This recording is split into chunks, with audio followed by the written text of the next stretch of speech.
Hi y'all. I'm going to be playing a tournament this weekend. I'm going to be playing a pandemic disc golf.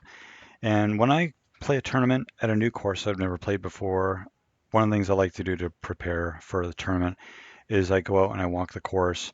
And obviously you want to throw some shots, but I will kind of walk forward and backwards on the fairway or the intended fairway, and I'll kind of like look at the trees and where the branches are and visualize landing spots and upshots and kind of the lines that I want to throw and with the discs that I have and make a game plan for the day. So I went up to Pandemic Disc Golf in Albion, Maine.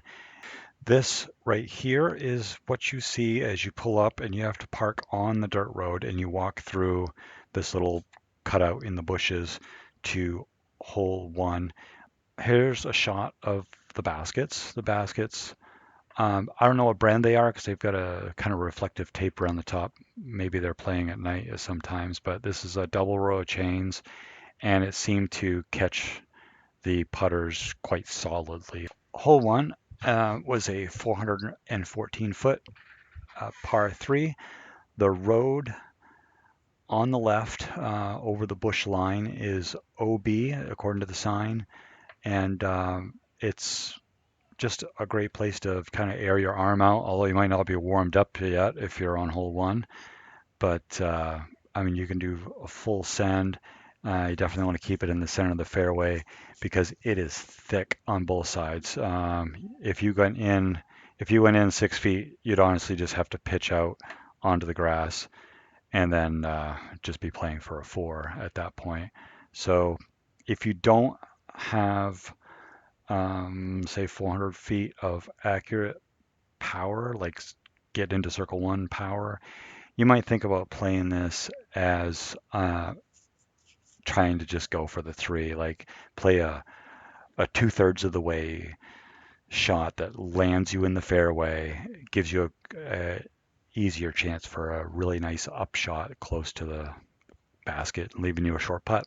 Hole two was it's 168 foot par three, and what you're seeing here is actually it's a very narrow tunnel shot, and the basket is way down over a hill. I mean, it has got to be 20 or 30 foot drop off on the other side. Not like horrifically steep, but it would be kind of it seems unnatural for even a slow, very understable putter to even get there. It's just going to fade out left at the end.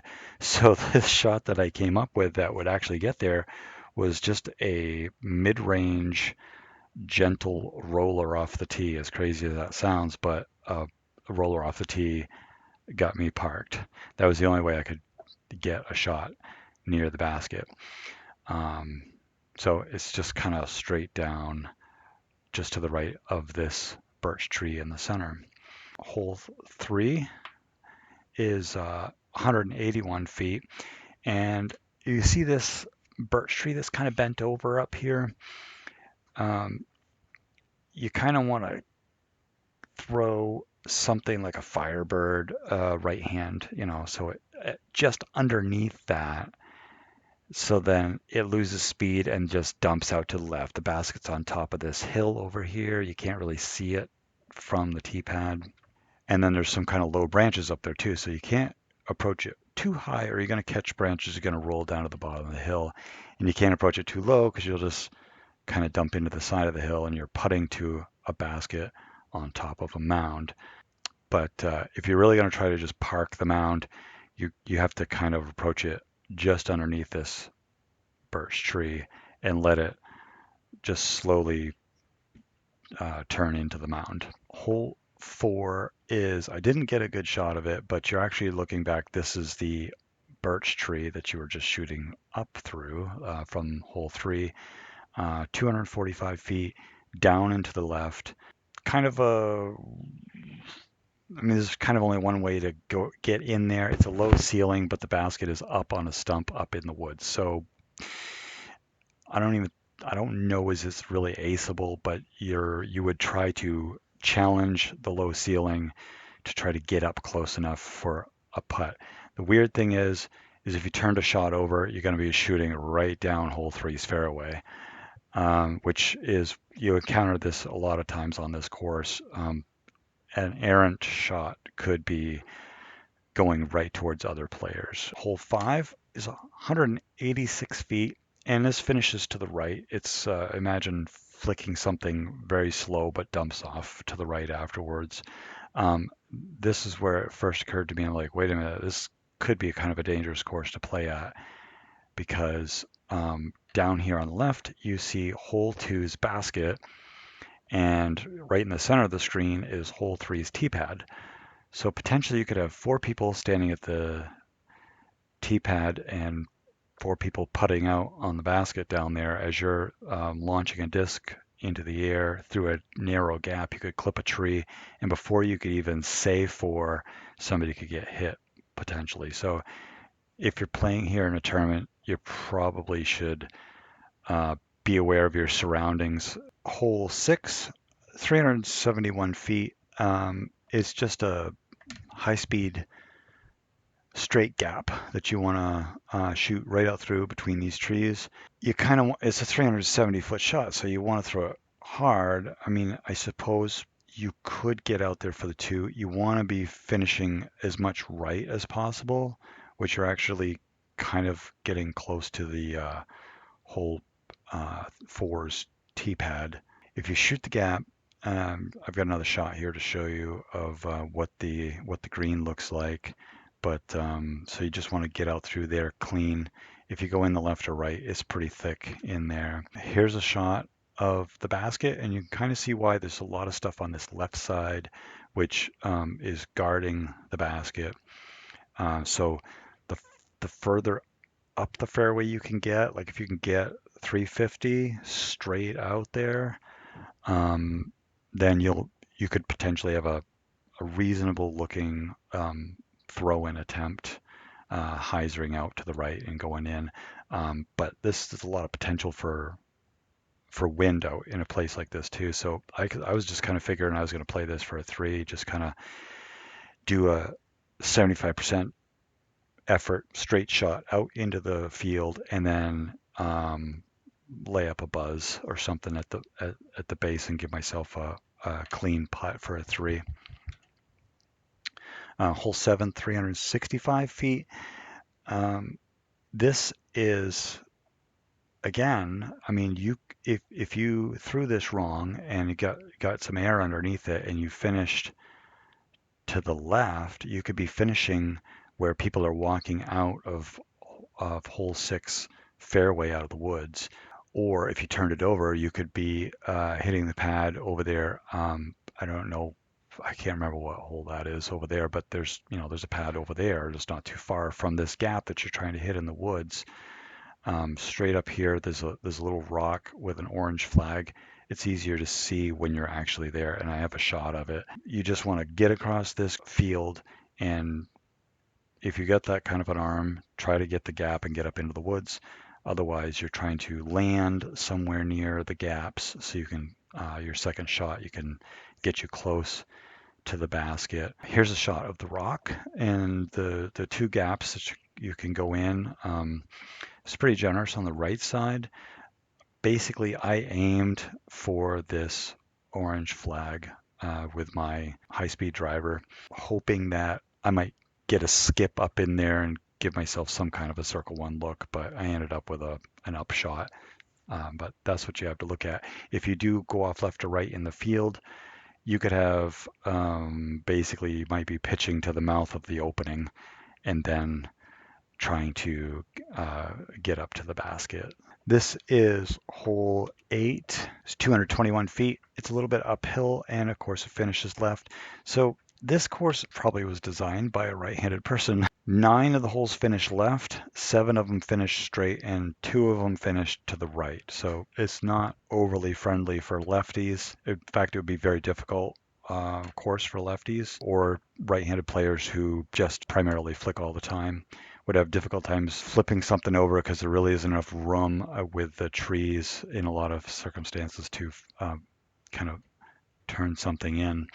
But so this goes a little bit uphill, finishes to the left. It's only 220 feet, so it's such a gentle shot. You just want to make your gaps because there's not a lot in the woods to throw around. This is just a second shot of kind of where the basket is up and to the left a little bit. This is hole 9, 320 feet. Now this is an interesting one because it's generally downhill. There's kind of a big ravine right down here, and you see this angled white birch tree. The basket's like right over here, like to the right of that on the next hill. It's a tough flick line because on the left side, after you get over this hump, it's a little bit thick in there with trees. So I opted for a really understable, like a roadrunner backhand throw, and just have it gently turn over, try to make the next hump, but mostly just dump down into the valley. And you could have a circle's edge putt up onto the next hill, and it isn't like you could run it from there and be safe because the speed would just die out and it's not like it's falling off on the backside. Hole 10, 229 feet. This one was tough because it's a fair amount uphill. You want to take a decent run up to chuck it up there, and you're trying to hit this gap to the right of this birch tree, but before the stone walls. The tee pad is really short, so if you're trying to do some kind of a run up with a cross step or an X step, your first foot that you put down prior to the X step is going to be right about on the edge of the wood, which is kind of weird because then you're bringing your X step across the lip of the tee pad. You can get tripped up kind of funky. So it takes some getting used to, but once you kind of understand you actually have to adjust your X step to play at this course a little bit and still hit these gaps. So the basket is up here, and to the left is pretty much this birch tree on the left. You'll see the basket over there, and where the green of the field starts is about circle's edge. So if you don't get to the green, you're outside of the circle one. But you can't exactly throw it high to dump over there. You could try skipping off this center of the fairway, or just trying something really overstable like a Firebird to dump over there close, and try to get it into the circle as far as you can. Hole 11 is 275 feet, just a straight shot in the middle of the field, but in different wind conditions, there could be crazy stuff happening out there. It does say long grass hazard +1, play where it lies. So on the tee pad, you see this kind of narrowness and then a circle around it. When I got up there, it seemed like the grass was mowed lower, right exactly at the circle's edge. So you're going to have to throw a 275-foot shot and land in the circle, or take a hazard stroke. This is an example of the tee pads that it's telling you about. This would be hole 12, and you're going to be throwing to the left downhill. And it's so short that your X step is going to be stepping right on that piece of wood. And now he's got this one built up with some kind of pea stone pretty good, but some of them are just a little bit of a weird bump that you step on with your foot, and it's just weird enough to throw you off on your timing when you're trying to hit a gap.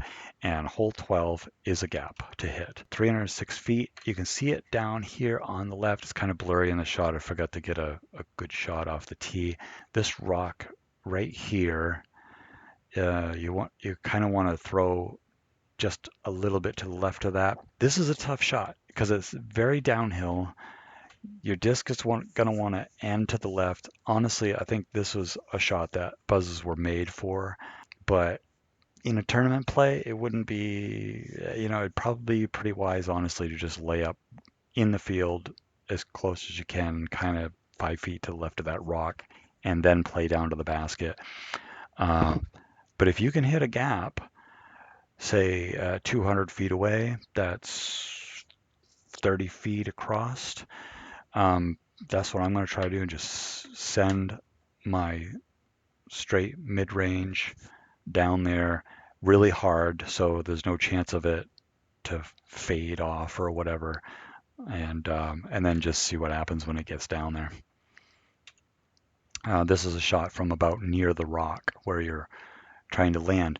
If you go left or right of this gap, you're just going to have to pitch back to this spot because there's no way to get down to that basket. So that's why this is pretty dangerous, the idea of just kind of pitching up to this rock and then throwing down there. There's a high risk reward of trying to make this gap. And even then, well, you kind of have a little bit of a backstop down there to bump into.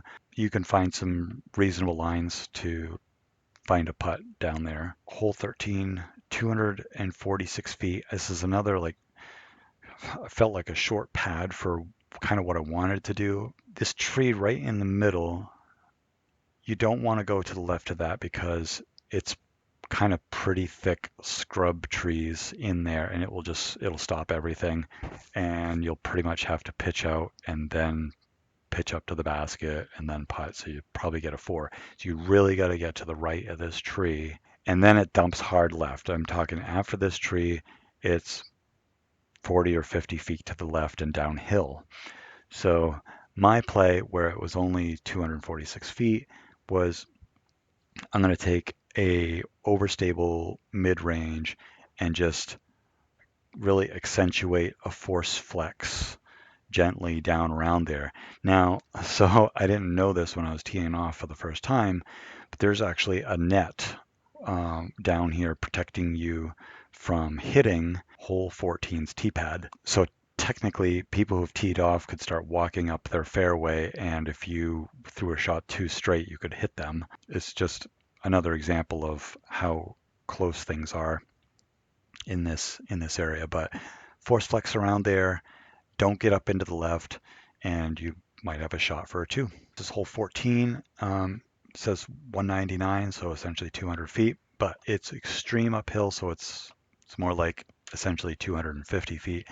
When you see it, it's kind of hard to see in this picture, but it is very much uphill. This kind of log that's sitting up there is a lot of rocks. It's going to beat your disc up really bad if you get up there. That log is still about 15 or 20 feet from the basket. You kind of have to throw something, aim really high, throw something up there straight. There's a generous putting area on the left side. So if you do hyzer out left, it's not that bad. It's just you probably don't want to go to the right because there's a lot of stuff to putt through. Here's a shot from the left side. If you did hyzer out left, it's not too bad of a putt. And if you blew past it and went into the field, I guess you could call it a death putt. You're putting at, it would look like a low basket to you, but there's a drop off behind it. Hole 15 is 250 feet shooting into a gap in the woods. There's actually 2 gaps on both sides. There's a gap on each side of this center tree here. You can see the basket on the left side. So you could throw one down the right side and have it turn left, or what I did, I actually threw a putter down this left side, and because you're throwing so much downhill, the putter started gaining speed and actually started to turn over on me and turn right toward the basket. So I had an ace run. It just missed the chains and then just missed the tee pad of one of the previous holes, and I parked it within 4 feet of the basket on the hole before that. It was like, if there's people down there, man, there's so many opportunities for somebody to get clocked by a disc. Here it is right here. Now there is a net, so you could almost kind of hyzer into the net and bounce off of it. The net's about 15 feet from the basket, but my disc went just to the left of the chains, right behind that tree, and curved over and landed 3 feet from that basket right there. There could have been people putting there. This shot is 250 feet. It plays like 300 feet of power because, again, it's very much uphill. Is a tight gap, very, very tight. This tree that's shaped like a V right here is about 50 feet from the basket. The basket's over here to the left, and there's a stone wall which kind of crosses in front of you also. That's about 45 or 50 feet from it. So if you're a right-handed person, you want to throw something up there just to the left of this V and then have it finish to the left, or you can flick something like very big force flex around this tree that has a sign on it, and then have it flatten out and finish back to the basket, which is what I did successfully one time. But it's either way, you're trying to throw this high powered shot through a narrow gap, and you have a 4-foot pad to do it on. It's definitely challenging, but you don't want to go in the left side because it is thick in there. Here's a shot of that V tree. Like I said, the V is about 50 feet from that basket, but it's a pretty generous green if you get up there and you've got a pretty clean putt. This is hole 17, just wide open, 276 feet. The sign shows similar to back on whatever was hole 11, I think it is, that had a hazard around the green. It's shown the same way and it's mowed the same way. It's mowed to the white circle one, but it didn't say it on the sign, so I'm guessing that it's just a free for all. Just chuck it up there. It's a little bit uphill, so I guess it might play. It might play more like a 300 or 320 shot.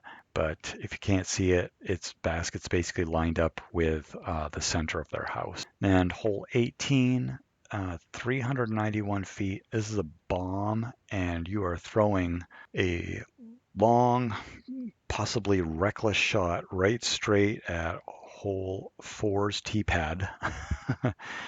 Or six's fairway, where they're going to be throwing their discs out into this field right here. But hole 18's basket is actually over here to the left, about 50 feet to the left of this birch tree right here. Now, you don't want to go into this woods right here because I didn't realize until I get down there.